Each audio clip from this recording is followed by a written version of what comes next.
You know, I gotta show mad love to my YouTube, man. Y'all are pretty freaking dope. And I gotta show that love to Facebook, Instagram, and Twitter, because you gotta give people the thank yous while they can still hear it. Disclaimer. I'm not going to sit here and tell you that I was a big fan of Mac Miller, but I will tell you that I rocked for some of his music, meaning he was a good artist. I would not have been caught at a concert. That doesn't mean that I'm discrediting his skills. It's just I like the music that I have in my playlist of him because he was talented. He was a good lyricist. I just wasn't interested enough to go to a concert. But that's not why I'm telling you that. What's up, birthday girl, Mrs. Long? What I'm telling you is he died at the age of 26 from an overdose of alcohol, cocaine, and fentanyl. You know, right now there's a crazy thing with drugs. People are pill popping animals out here. And it's difficult for me to talk about this because both parties involved was the cause and the effect. And I don't have an addiction to alcohol, nor do I have an addiction to pain pills or whatever. So I don't know the struggles of that struggle. So I don't want to talk crazy and be insensitive to a person that's an addict to something. But I will say that please go get help, because that thing that's fun to do could be the thing that closes the casket down on you. And 26 is pretty young to be under the ground. Now, I know there's a lot of traumatizing things that happen to people, and sometimes you may go through major surgeries where you have to rely on pills, and then because you get off the pills, now you're so addicted and strung out on them, you don't know how to get off of them. That's why I opt not to take them. I know sometimes you got to, but I try my best not to. As of the alcohol thing, that's just never been something I've been able to do. I drink too slow, so my alcohol will be hot and nasty.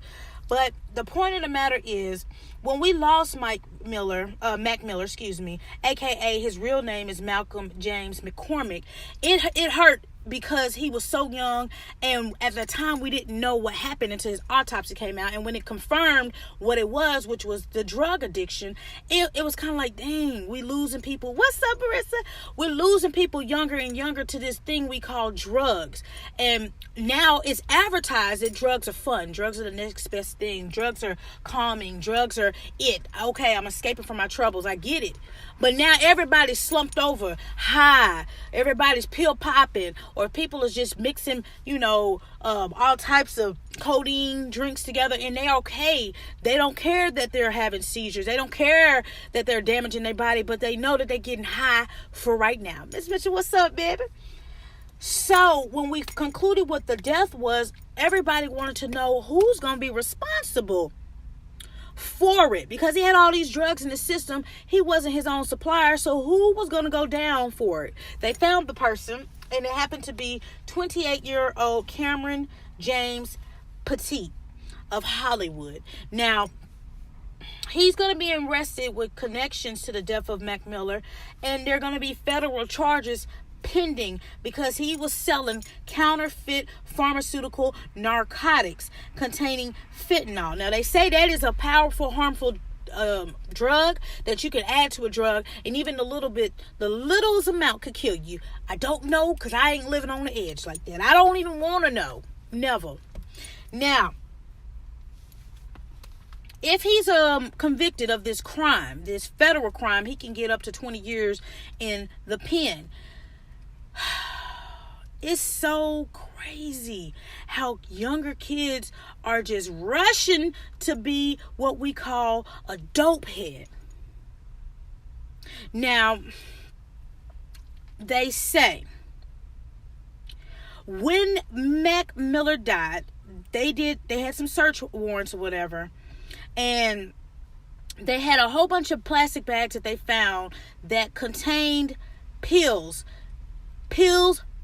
and more pills, oxycodone, Xanax, Percocets, you name it, they had it. But they were two different kinds of drugs. Now, one of the supplies came from Cameron, and another supply came from a prostitute in a madam. So it seems like Mac Miller was trying to get high all day, because he had two different sets of drugs from two different drug pushers. Now, He had explained directly that he was looking for Percocet. Molly Percocet represent. Now, he didn't ask for counterfeit Percocets, but that's the game. You know, people trying to get their money. People are punishing their communities by selling the same thing that's killing their communities. So what? They got $10. So what? They got $20. But people are trying to make money at the expense of your life. And this is why I'm saying we gotta figure out a way to get these drugs off the street. The drugs that he was sold, and they can't figure out whose batch was whose. That's why I'm like, well, is everybody gonna go to jail? Because how do you know whose drugs was who? They said that there was a direct message from Cameron's Instagram, and he was basically saying, I think I should have probably not posted anything just to be smart. So he probably knew in the back of his mind that he sold something that might not have hit the way that Mac wanted it to hit, but he knew that he would get a hit. But every hit ain't the best hit, because that could be your last hit, and this was the example. That's when they found his body, and that's when they took him to the hospital. What's up, Mister? Y'all make sure y'all check out No Sense Media today. I'm going to be on there, and we're going to be talking about a whole bunch of goodies. I just want you to understand the message that the DEA's task force has to say. They said, while the death of any victim of a drug epidemic is tragic, today's arrest is another success for the DEA's office. Let our message be clear. If you peddle illegal drugs and kill someone, the DEA will be the new voice of the victim. And we will not rest until you face justice. So, I don't know if that's just solely for California, the Los Angeles area, but if you go out and buy drugs, regardless if they're illegal, you know, over the counter, whatever, if those drugs kill somebody, especially if they're illegal, counterfeit, they gonna come for you if you in Cali. Again, I'm sure this gonna happen across the 50 states plus Puerto Rico, but they not playing with you guys. I don't want to be high, y'all. I want to be very knowledgeable of what I'm doing, what I'm saying. I don't want nobody to give me nothing. I don't want to swallow your pills. If my head hurt, my head gonna hurt. If it ain't coming from my own medicine bottle, I don't want it. I don't want you mixing me no drink. If I ain't bring it, I don't want it. Because people are getting you high. You got to be careful who you smoke with. If marijuana is your drug of choice, you got to be careful who you smoke with. I don't smoke, so it don't apply to me. I'm an organ donor. Not on my license, but the day that I'm on the stretcher, I'll say, give them my heart. Because if you put it on your license, you can twist your ankle and they're going to call you. They're going to come get you because they need them organs. But you got to understand, people are lacing these things that you call regular drugs, recreational drugs. They're lacing it, and you think you smoking that kush, you smoking ooh na na na na, because they done sprinkle some cocaine on top, and now you over there tweaking, trying to bite your own ear, you over there tripping, but you don't know, because now you gone. You go over here tripping off that sherm. That's what we call it in my hometown, because it's just decked up marijuana with all types of either rat poison on top of it, cocaine on top of it. We don't know what they doing to it. The same thing with oxycodone. They mixing it with other stuff to give you that high. Or if you watch the show on Netflix, it was a narcotic show. I think it was called like Marcos or something like that. Marcos. Hell, I don't know. They were actually breaking down the drugs, but then they was mixing it just to make their money stretch. And it was like, well, so what that the people are out here having seizures and things like that? We get our money off the top. We can't be worried about no addict. All we can do is get our dollar. So y'all are okay with killing people in the community? I get it. They got an addiction. You can't force somebody not to smoke something or snort something if they're buying it from you. But y'all punishing your own family members and your own friends, and you watching their downfall. Parents, I don't know if y'all got HBO. Hell, get you a Fire Stick. I don't know. I ain't got one. Somebody told me about it. But there's a show called Euphoria. It features Disney Channel. Y'all remember Casey Under Fire? Her, the main character. Zendaya. She's on there. And the show is an epidemic, or a show is about high school students that are crazy sauce over sex and drugs. So you might want to sit down and watch this one, because high school, meaning your kids, your nieces and nephews, my kid when he get older. And it's crazy because they getting addicted at like 6 and 7. And guess whose supply they getting addicted off of? The over-counter supplies that you have. The prescriptions that you have sit on your counter because you ain't doing the pill count and they getting high. Then guess what? They can't get high off of that high because now their body's immune to it. Now they turn into the streets. And guess what the streets doing? Chopping the product up and mixing with other things so they get high on top of high. Don't know how high they are. Now they foaming at the mouth like they are a pit bull. And you can't do nothing about it because they in too deep.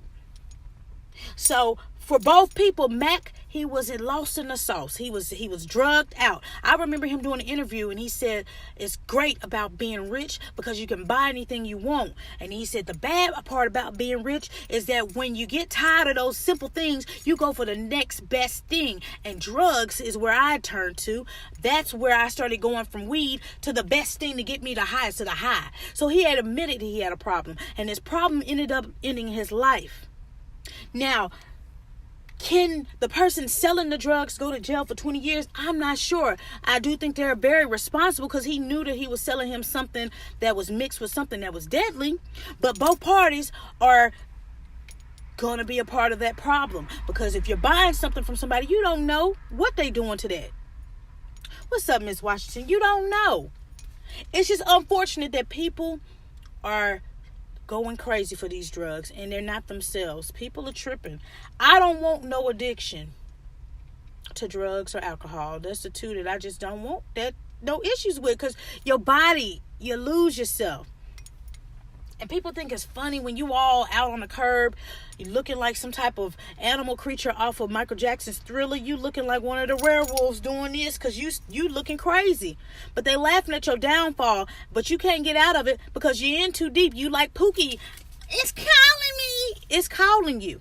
So I hope that you're able to get out of that dark cloud because drug addiction is crazy because now every time you go to the doctor, even if it's something minor, guess what they doing? Giving you a prescription. And you want to feel better. And you think that you can stop, and a lot of times you can't stop. I'll tell you somebody right now that I'm going to be praying for heavy. I haven't really talked about his situation because I don't know all the details, and I'm not going to make allegations based off of somebody that almost possibly could have died. But Kevin Hart, you see that car, I'm so grateful that all of the people in the car are alive because the car looks smashed.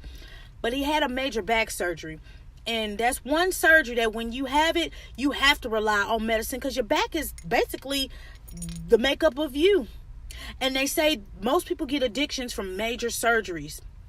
Back surgeries, knee surgeries, C-sections, because those are surgeries that change your life. It's heavy nerve damage. There's a lot of blood transfusions. There's a lot of bones that's broken and fractured. And you have to take these medicines just to be able to cope. But they say that back surgery is the one that changed people for good because the medicine dosage is so potent that half the time you are just feeling woozy. And some people never bounce back from that. So I really hope that Kevin is able to get back in a healthy position where he doesn't have to rely on those drugs for too long because I don't want him to be an addict because he has so much money that he can buy. He can buy his supply. And we don't want to lose him to a drug addiction. That's where it starts at. Having to rely on relieving that pain, man. So I will say this. If you know somebody that's battling with a drug addiction, I know it's hard. It's easier said than done. I do have people that are definitely on crack, and it's hard to get them away from that. Please try your best to get them to a center where they can get help, man, because it's that one hit that they chasing, they gonna catch, and they may not come out of it. So rest in peace, Mac Miller. Definitely gone too soon. I do understand you struggle with some depression issues and, just the pressures of being in the music industry. I get it. To your drug handlers, because it was a madam prostitute in Cameron that gave you different supplies of drugs throughout those 2-3 days, y'all gonna have to go to jail. I mean, you're selling counterfeit drugs, and just like you sell anything that's illegal, you gotta go to jail. I don't know if 20 years is decent for you or not. I don't know, because every state yields a different penalty, but I do know that y'all gotta stop tearing down your own communities and tearing down people just for the dollar, because the dollar's not making them holler. You understand? Bars. He died September the 7th, 2018. It will be a year in 2 days. 26 years old, had it all and lost it all. So I'm praying for anybody out there that has an addiction that they're struggling with.